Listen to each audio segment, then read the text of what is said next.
Hi guys, and welcome back to another video. So today I've got 5 finishing exercises to help you become more clinical in front of goal. Just before we get into the exercises, I want to say a huge thank you to Squarespace for sponsoring today's video. Squarespace is where I built my very own website, 7mlctraining.com. And from websites to analytics to marketing tools, they're the all-in-one place to grow your online presence and manage your business. But let's get to work. So when it comes to finishing, mastering accuracy is going to serve you a lot better than trying to blast the ball as hard as possible. The best strikers in the world know that multiple goals is going to be more beneficial for the team than trying to score 2 or 3 really nice looking goals per season. You get the exact same amount of goals if you smash the ball top corner than you do if you roll the ball past the goalkeeper with the inside of your foot. So really focus on mastering accuracy, those nice composed finishes that you can do under pressure consistently and make it very difficult for the goalkeeper to save. So all of these exercises we're going to master using the inside of our foot to guide the ball into the corner. So a couple of recommendations. As you can see, I've placed 2 cones down, 2 steps in from the posts. So these are going to be our target zones, the areas we want to put the ball in that are going to be very difficult for the goalkeepers to save. So I'd recommend implementing this into your own training sessions. And another recommendation, I'd recommend having multiple footballs. 2 to 3 is fine, obviously the more the better, because you're just going to get more repetitions. As a striker, the more repetitions you can get, the more automated it's going to be when it comes to a match situation. So jumping straight into the first exercise here, as you can see, I've placed down some orange cones diagonally from those target zones, and this is acting as the goalkeeper's reach. So the closer you get to the goal, the smaller the goal becomes because the goalkeeper starts to narrow down the angle. So this is reenacting that space. So we're going to be aiming to obviously the target zones either side of the orange cones. So for the first exercise, we're just going to roll the ball into the space towards that first orange cone. Then we're going to work on opening up our body using the inside of our foot to make contact with the center of the football, the same way we would perform a passing technique to guide the ball into the zones. So for the first rep, we're just going to roll the ball towards the front cone, open up the body, and then punch the ball into the side there. So as you can see, just rolling it along the ground. A very nice, simple technique that's going to be difficult for the goalkeeper to save. Then we retrieve the next ball. We can go onto the left foot now. So roll the ball into the space, open up, punch the ball into the corner. Nice and easy. For the next repetition, what I want you to do is roll the ball again, but this time we're going to reverse the finish. So you can even look towards the corner that we just placed the ball in, make the goalkeeper think we're going to open up our body and roll it down the side, and then we're going to reverse it into the opposite side. So we roll the ball towards the cone, make it seem like we're going to open up, and then we're going to wrap the ball into the opposite side. And then once you've mastered all of these techniques, I'd recommend going through each one for about 10 repetitions with each foot. Now we can start to be a little bit more deceptive with our finishing to make it even more difficult for the goalkeeper. So something we can do is we can stutter step right before we strike to freeze the goalkeeper. So instead of striking the ball right away, we can make it seem like we're going to strike and then open up the body and finish. And then another thing we can do, we can start to minimize our backswing. So if our backswing is really high, it's a big indicator for the goalkeeper that we're about to strike the ball. So it gives them a chance to set themselves. So if you can really minimize that backswing, so it's a short back lift and snap through the ball, it's just going to give the goalkeeper less time to react. So as we roll the ball, instead of big backswing, it's just a quick one into the corners.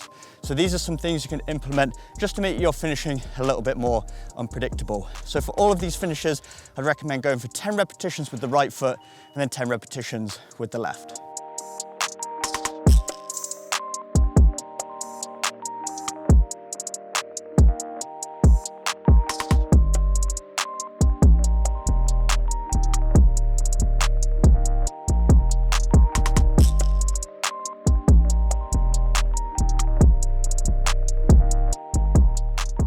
Moving into the second exercise, now we're going to work on finishing from an angle. So as a striker, you'll find yourself in all different situations on the pitch, different areas of the box, different distances. So it's really important to be adaptable so you can still be clinical and have a solution no matter what situation you find yourself in. So we're going to be finishing from an angle. As you can see, I've set up cones diagonally this time from the target area till about level with this near post. So that's going to be our target area to focus on. We're opening up our hips, using the inside of our foot to roll the ball into that far corner. And if you want an example of an absolute master of this technique, look up some highlights of Thierry Henry. He's scored hundreds of these goals during his career, just slotting the ball, guiding the ball with the inside of his foot using that passing technique. So if I was to say to you, just aim for that target area, all I want you to do is pass the ball. Most of you are going to get pretty close to it because it's a simple technique. It's a technique you've repeated hundreds of times. There's no pressure. And that's the exact same technique we want to adopt with our finishing. Just because we're in front of goal doesn't mean we need to start blasting the ball and start losing focus. We still want to remain calm in these situations and roll the ball into the corner, because with a good firm pass into the corner, it's still going to be very difficult for the goalkeeper to save. You don't have to hit that top corner. You don't have to blast it with the laces. You just have to guide it and catch that goalkeeper off guard. So as you can see, as we reach this area here, I've really got to open up my hips so that I can expose the flat surface of my foot to contact the middle of the ball to guide it into that corner. 99% of goalkeepers, if you approach from an angle, will start to cover their near post and get in line with the ball. If they don't cover that near side and they expose this near one, just roll the ball into the corner. That's an absolute gift for you. But 99% of goalkeepers are going to start to move across and cover this near side, which means that far side will start to be exposed. So this is going to be the high percentage scoring area that you can roll the ball into. So for this exercise, all we're doing is starting on top of the 18-yard box here. We're going to roll the ball towards that near cone. We're going to open up our hips, use the inside of our foot to punch the ball into the corner. So we roll it towards, open up, punch the ball into the corner, and then retrieve the next ball. So for this one, I'd recommend going for 20 repetitions on the right foot, go across to the opposite side of the box and go for 20 repetitions on your left.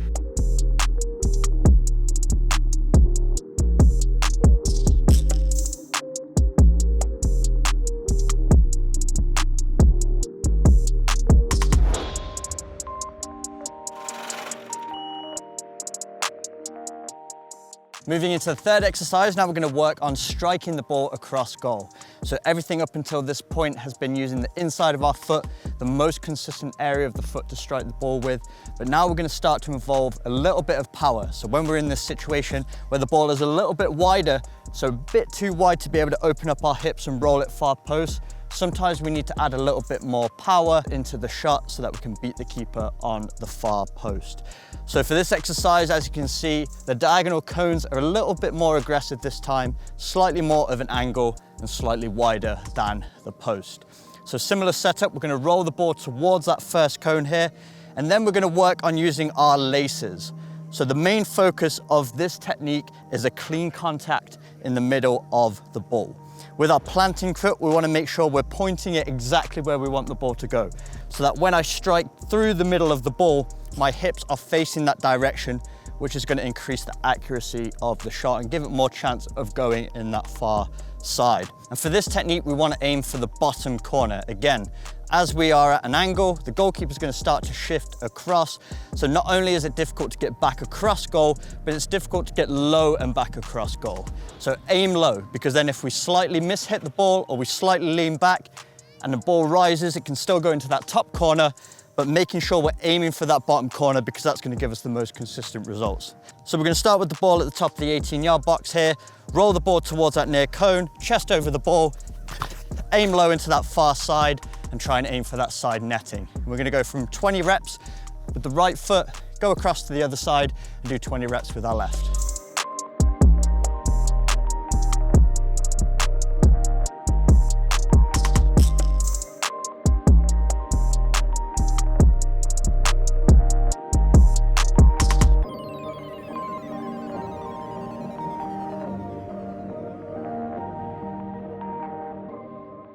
Moving into the fourth exercise, we're going to work on reverse finishing. We touched on it in the first exercise where we were showing as though we were going to hit the ball with the inside of the foot to the near post, and then we went across our body into the opposite side. Now we're going to really work on that technique, because if you get this one right, it's such a valuable asset for you as a striker. If the ball is coming along the ground and you've made a run, you've changed direction, and you can wrap that ball across goal into the far side, it's going to be very difficult for the goalkeeper to save. So the key with this technique is, as we strike the ball, we need to cross our feet. As you can see, the ball's in a very awkward position. Our hips are facing away from the goal, so we need to be able to steer that ball in the opposite direction. So to allow us to do this, as we strike through the ball, we're crossing our feet so that we can wrap it into the far side.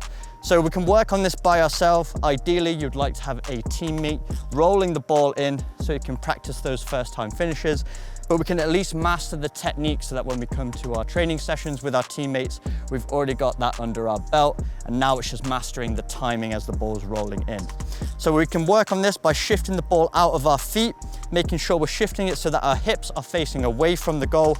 I've set up these cones just as a target area, so we can shift the ball to that first cone, and then we need to open up our hips and then wrap the ball into that far side. Again, we really want to keep the ball low, because if we slightly mishit it and raise the ball, it can go in the top corner.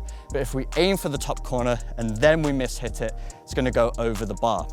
And then if you have a rebounder or a teammate and you want to start working on this in a more match realistic way, you can have the ball come in first time, so it's rolling along the ground, and then you can hit it into that far post. But really look at my feet. As I strike the ball, my feet cross over each other. So I strike the ball with the inside of the foot, more on the instep this time, and I'm crossing over my feet so that I can get into the far side. But again, keeping my chest over the ball so I can keep it low, and then landing back on my kicking leg. So as the ball comes in, make sure you cross over your feet into that far side, aiming for the side netting. Go for 20 repetitions on the right foot and then 20 repetitions on your left.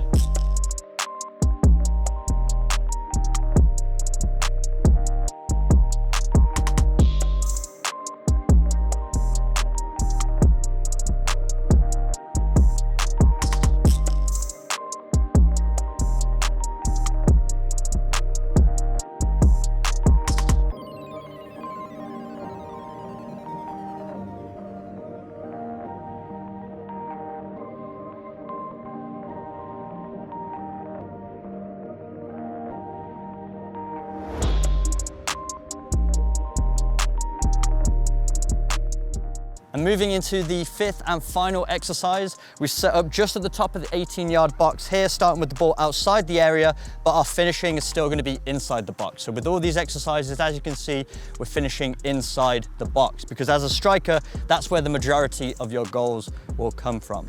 Even the top level strikers, the majority of their goals are inside the 18, typically between the penalty spot and the 6-yard box. So you're close to goal, just guiding the ball into the corners, practicing, finishing the ball at different areas inside the box. So this is the setup here. We've got a box, each cone is 2 steps apart all the way around. And we're just gonna work on shifting the ball out of our feet to create a yard of space and then getting the snapshot off as quickly as possible. So when you're inside the box as a striker and you receive the ball to feet, sometimes you might be faced with the defender, and your goal is to just shift the ball slightly just beyond their reach and get that shot off. You're not always supposed to beat the defender, or you don't need to. Sometimes you just need to create that little window so that you can bury the ball in the back of the net. So this exercise is great for working on those snapshots. So we'll be on the edge of the 18-yard box here. So we're going to take 1 touch into the box, 1 touch out of the box, and immediately step into the strike. We're not pushing it outside this box here, taking a bunch of steps or another touch, because that's going to waste time and give the defender a chance to recover. We're immediately trying to get that shot away, because it will catch the defender off guard and it will catch the goalie off guard. So this is an example here. So we touch, and then finish into the back of the net. Again, we've left the cones there because we're aiming for those high percentage scoring areas, but with a snapshot, just getting it on target is the most important thing, because if you catch the goalie off guard and they're not set, it always has a chance of going in the back of the net. So for this exercise, I recommend going for 20 repetitions with your right foot and then 20 repetitions with your left.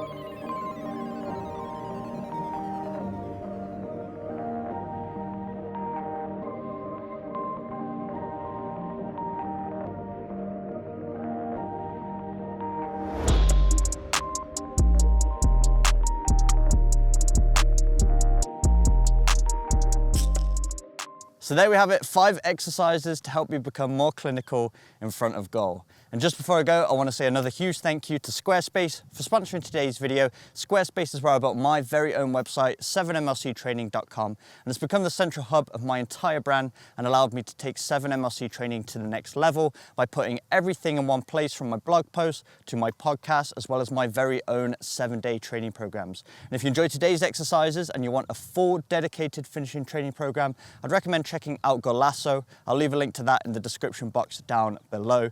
But if you've ever considered building a website, you don't know where to start, make sure you check out Squarespace, because they make it so easy with all of their templates and online support so that you can represent your brand in the best way possible. And if you want 10% off your first website, make sure you check out the link in my description, www.squarespace.com/7mlc, and get 10% off that first website. But if you enjoyed today's video, make sure you smash the like button, hit that subscribe button for weekly training videos, and I'll see you guys in my next video.